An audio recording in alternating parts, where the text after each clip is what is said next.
சீக்காய் அரைக்கிறதுக்கு, மூலிகை சீவக்காய் அரைக்கிறதுக்கு, இது வந்து கரும்புலாய் இலை, செம்பருத்தி, பூலாங்கிழங்கு, பூந்திக்கொட்டை, இது அரப்பு, உசிலம்பொடி, இது வந்து எள்ளிக்காய், சீக்காய், வெந்தயம், கருவேப்பிலை, ரோஜாப்பூ, கருஞ்சீரகம், வெட்டிவேறு, இது வந்து ரோஜாப்பூ, பச்சரிசி,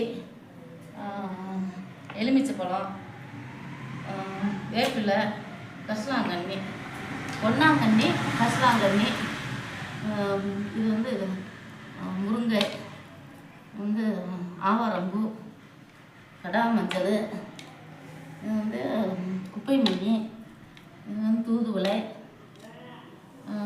பச்சரிசி எல்லாம் 24 பொருள்ப்பா. 24 பொருள் ஆயிடுச்சு.